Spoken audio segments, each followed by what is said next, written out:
Buenas noches, una vez más, aquí en Una Opción Más. Em, Siempre estamos emocionados llegar a esta hora de la noche del martes para compartir em, o especialmente con las personas que se conectan, pero también grabar y recordamos a las personas que ven el video. No sabemos en realidad quiénes son, ¿verdad? Solo vemos el número de vistas, pero siempre nos anima y nos edifica que lo vean y pues siempre con mucho amor le dedicamos el tiempo aquí a la enseñanza.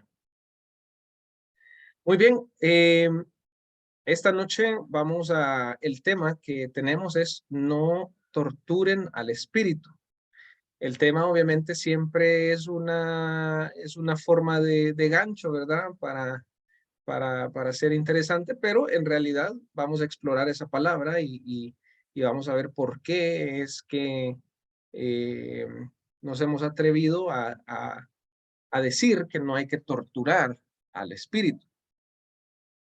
Leyendo Isaías y solo leyendo los capítulos uno tras otro en mis lecturas diarias, por decir algo. Lo que quiero decir es que no es algo que yo estaba estudiando, sino que solo iba leyendo y leyendo. Me topé con una frase que me recordó a otra frase del apóstol Pablo. Obviamente, Isaías está en el Antiguo Testamento, ¿verdad? Es uno de los profetas que escribieron bastante. Y el apóstol Pablo, pues, es un apóstol del Nuevo Testamento, ¿verdad? Entonces, están pues muy distantes. Pero la frase eh, que sale en Isaías se parece mucho a una que está en Efesios. Lo primero que quiero decir esta noche es que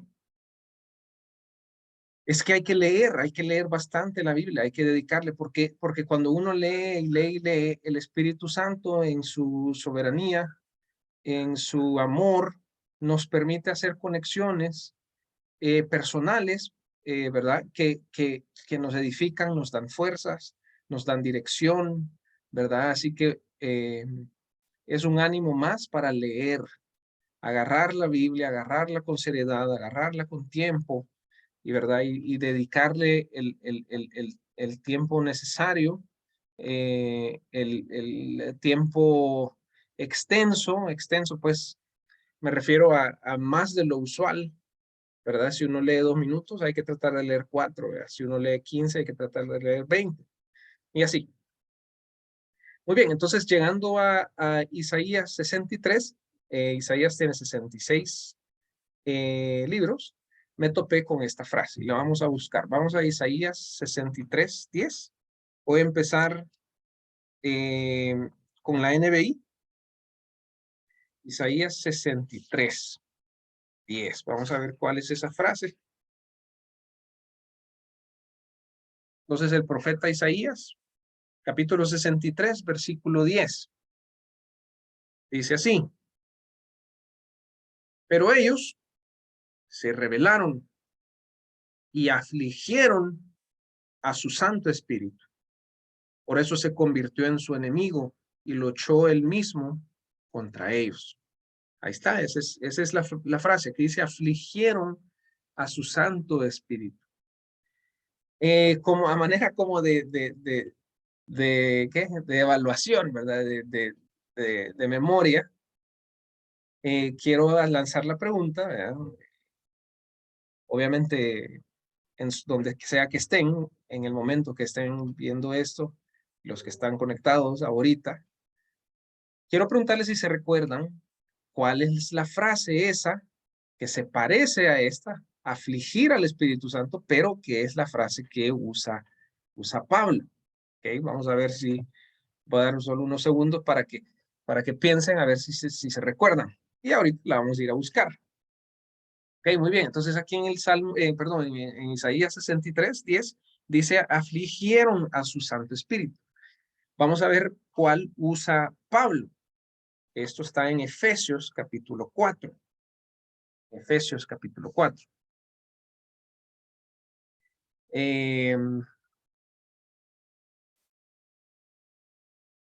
Vamos a ver.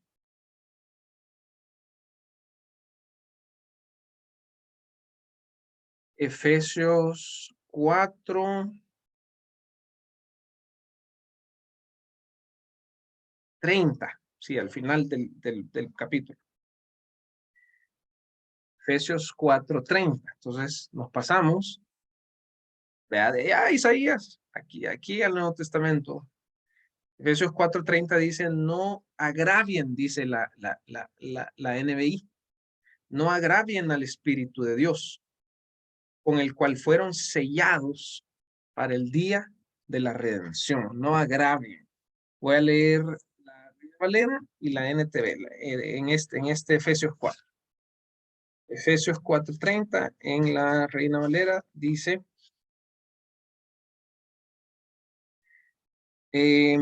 y no contristéis al Espíritu Santo de Dios, con el cual fuiste sellados para el día de la redención. ¿Okay? Entonces la palabra es contristar en la Reina Valera, y en la NTV, la frase en el versículo 30 es no entristezcan. Ahora, quedémonos aquí en Efesios un ratito. Hay una parte de las cartas de Pablo donde siempre es muy práctica o sea, así como poner en práctica las cosas, y encontramos esta oración en ese espacio de las cosas prácticas, ¿ok? Y dicen que no entristezcan. La palabra verdaderamente tiene que ver con entristecer. El versículo en español no dice no entristezcan, y estos imperativos, estos comandos que se hacen en el Nuevo Testamento, muchas veces, y este es uno de esos casos, es una idea de que lo hagas o no lo hagas continuamente. Entonces podemos decir, no entristezcan continuamente al Espíritu Santo. ¿Okay? Ahora, entristecer es una palabra, digamos, no es una palabra difícil de entender. ¿Ok? Si yo le digo una mala palabra a mi esposa, se va a entristecer, se va a ofender, ¿verdad? Si yo le fallo, bueno, si a mí se me olvida, ¿verdad? Mañana es el Día de las Madres, y pasa todo el día y a las 8 de la noche no le he dicho feliz Día de las Madres, se entristece, ¿ok? Incluso en el Nuevo Testamento, en esta palabra, hay una idea de que es un poquito más fuerte que solo entristecer. Entra la idea de ofender, ¿ok? Es una ofensa. La ofensa duele. La ofensa es difícil de perdonar, ¿ok? La ofensa te pone raro, ¿verdad? Si vos tenés una amistad, estás en una relación, ¿verdad? Estás casado, una relación de mamá-hijo, papá-hijo, de repente hay una ofensa y se pone rara la cosa. El próximo día se ven, es como que no lo quiero saludar bien, y entonces, pero estamos hablando del Espíritu Santo, ¿verdad? Ahora, antes de seguir, solo quiero dar algo súper así de volada sobre la diferencia entre del Espíritu Santo en el Antiguo Testamento y en el Nuevo. Si uno lee en el Antiguo Testamento y en Isaías, el Espíritu Santo parece que hacía como una visitación, ¿okay? Podemos pensar que estaba arriba o afuera, ¿verdad?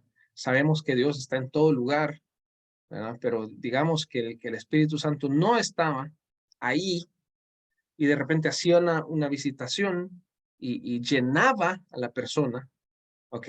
Se posaba sobre la persona, ¿verdad? Y entonces la persona profetizaba o hacía algo, o se llenaba, ¿verdad? De un poder sobrenatural, poder divino para hacer algo, sea en un momento o en varios, no sé, días, meses, años.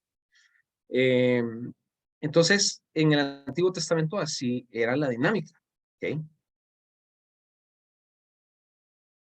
Hay mucho que decir sobre el Espíritu Santo, pero un pastor dice que el Espíritu Santo es el que no tiene cara de la Trinidad. Uno piensa en un padre, ¿verdad? Piensa como en un señor, ¿verdad? Sentado en su trono. En el Hijo quizás es más fácil porque pues leemos en los evangelios, nos podemos imaginar. Eh, pero el Espíritu Santo, digamos que no tiene cara, es como un viento, ¿verdad? Entonces, bueno, solo es un comentario sobre el Espíritu Santo, pero en el Antiguo Testamento llegaba, visitaba, llenaba. En el Nuevo Testamento, en este versículo, tenemos una palabra bien poderosa. Una vez más, no, estamos en Efesios 4:30 todavía, no hemos regresado a Isaías. Entonces aquí hay una palabra bien poderosa. Dice, no entristezcan el Espíritu Santo de Dios con la forma que viven. Dice el NTV que apoya esa idea de lo continuo. Recuerden que Él los identificó como suyos y así les ha garantizado que serán salvos. En las otras versiones dicen que han sido sellados. Esto es bien diferente a antes, no es una visitación. Es que ha venido a morar, como dicen en otros versículos, ¿verdad? El Espíritu Santo está con nosotros. Si uno cree esto, si yo voy, me levanto en la mañana, el Espíritu Santo está conmigo. Si yo salgo, el Espíritu Santo está conmigo. Esto es una gran cosa, ¿ok? Es Dios mismo en su amor, en su poder, que Él ha venido a estar con el cristiano, con la cristiana, ¿ok? Entonces es diferente allá y es diferente ahora.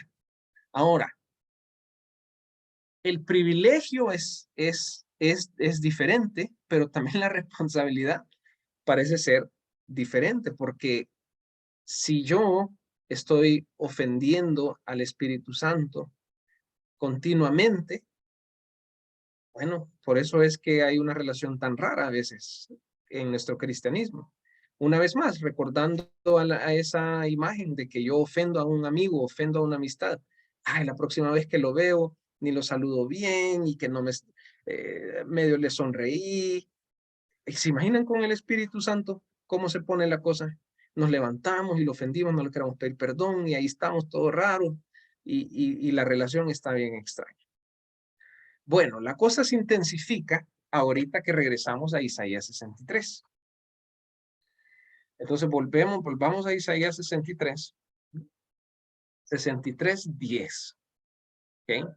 Ahora, como siempre con Fran, ¿verdad? Nos esforzamos por no tirar el versículo así de la nada. No tirarlos así los versículos sin un poco de contexto. Y un minuto de contexto de Isaías es que el pueblo estaba bien rebelde, bien rebelde. El capítulo 63 está al final del todo el libro larguísimo y ya Dios les ha dado unas regañadas y arrastradas, o sea, es exagerado. Sin embargo, también ha dado promesas poderosas, promesas de restauración, de salvación, de sanidad, redención, ¿ok? De protección, ¿verdad? Entonces, llegando al Isaías 63, ya hay mucho bagaje de todas estas palabras que les acabo de mencionar. Pero mencionan, ¿ok? Y dice el versículo 10, pero ellos, el pueblo, ¿verdad? Se rebelaron y dice, y afligieron. Allá Pablo usa esta palabra que tiene que ver con entristecerse, con ofender.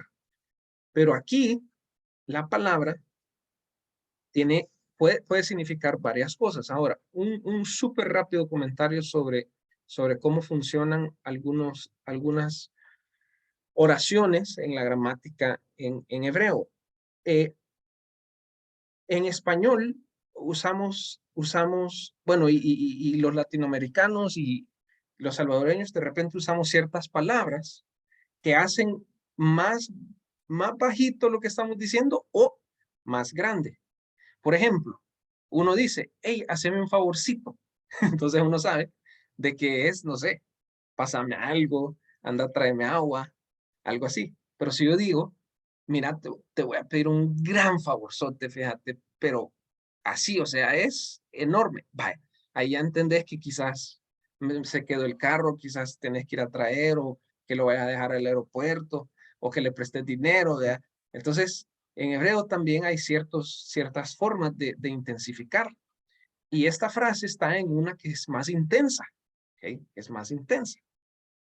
Y aquí voy a meter el chip de lo teacher, ¿ok? Vamos a aprender una palabra en inglés y yo creo, para mí fue nueva la palabra en español. La palabra en español es vejar, V-E-J-A-R, vejar, ¿ok? Esta palabra, vejar, yo no sabía, pero es la traducción de otra palabra en inglés que encontré cuando uno estudia en las aplicaciones, ahí ve las palabras, puede ver las palabras en los lenguajes originales, y la palabra en inglés es vex, V-E-X, vex, que significa vejar. Esta palabra sí ya va más allá de lo que es una ofensa o una tristeza para una persona. En español, vejar significa maltratar a una persona, hacerla pasar por una situación humillante o vergonzosa. Uy, aquí ya se vuelve bien intensa el asunto de qué significa afligir al Espíritu Santo. Y otra traducción de vejar, o no de vejar, sino que de la palabra que se usa para decir afligir, es torturar, torturar.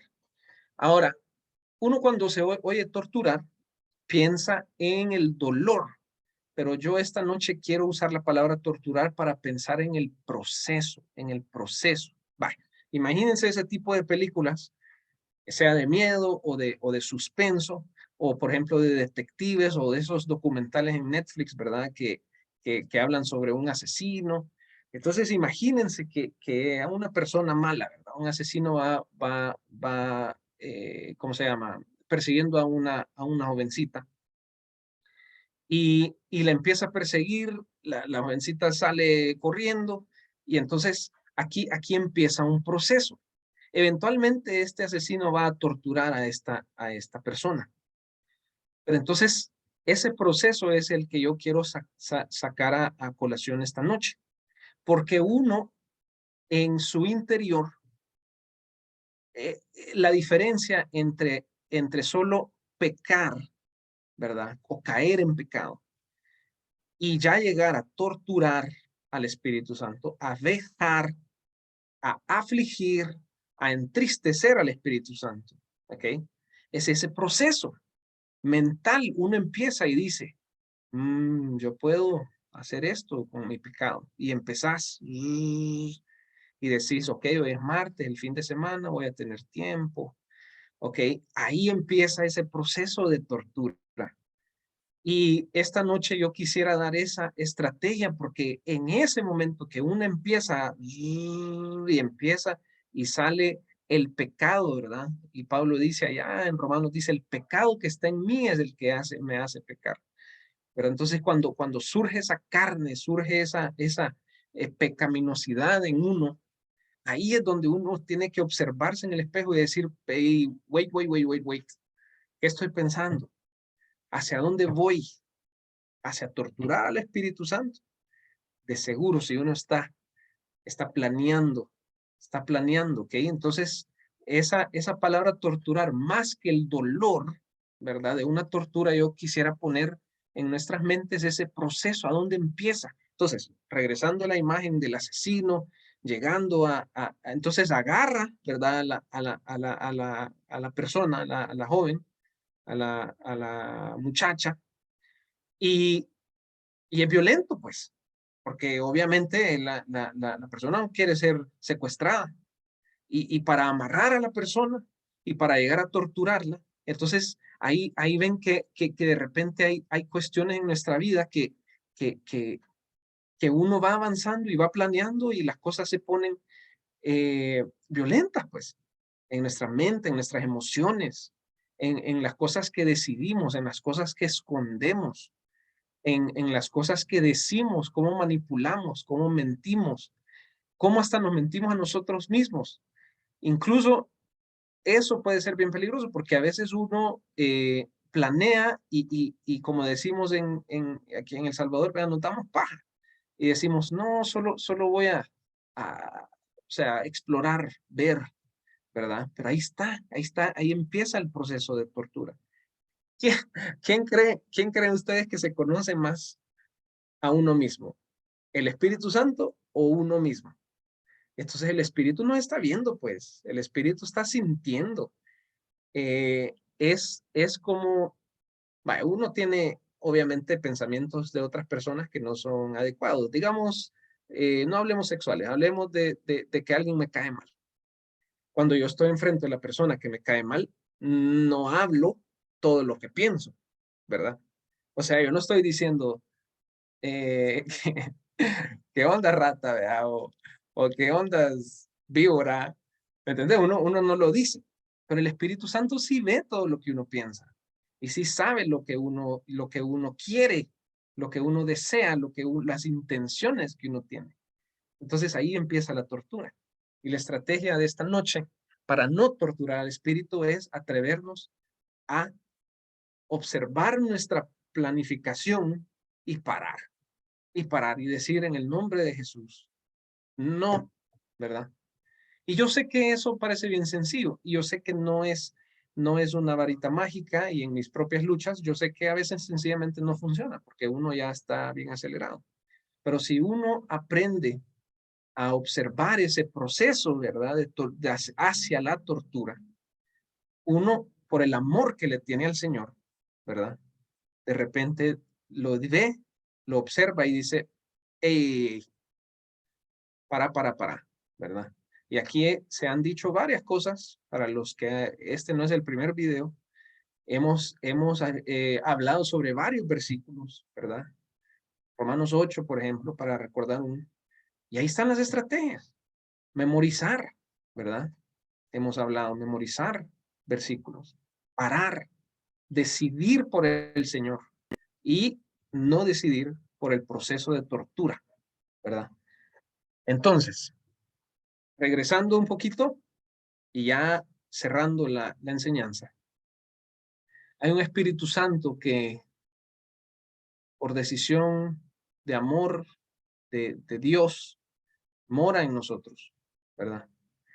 Y este Espíritu Santo es el creador de los cielos y la tierra, ¿verdad? Dice que se movía sobre la faz de las aguas. Es el que salva, es el que resucitó a Jesús de los muertos. Es nuestro Señor y nos conoce y nos ama y está con nosotros. Y a pesar de las torturas que le hemos causado, nos perdona, nos ama. Y esta noche debe servir de un compromiso para detenernos en ese proceso de tortura, ¿verdad? Ese proceso de vejar, de ofender, de entristecer. Y que el Señor nos dé fuerzas y estrategias y amor a Dios para detenernos y detener nuestras planificaciones, nuestras manipulaciones, nuestras mentiras, ¿verdad? Que son cosas humanas y que podamos vivir las decisiones sobrenaturales para la obediencia y para el amor a Dios. Así que, como siempre, vamos a orar para terminar y ya queda Fran con nosotros. Padre, gracias por tu palabra. Gracias, Señor, por estas conexiones que podemos observar en tu palabra. Gracias por Jesucristo, que dio su vida por nosotros y que al tercer día fue resucitado por el Espíritu Santo. Y este Espíritu, Señor, en esta noche hemos recordado la realidad que vives en nosotros, Espíritu, y queremos decirte que queremos parar esos procesos, Señor, hacia torturarte, Señor, hacia ofenderte, hacia dejar en contra de ti y, y hacia entristecerte, Señor. Así que oramos esto en el nombre de Jesús. Amén. Amén.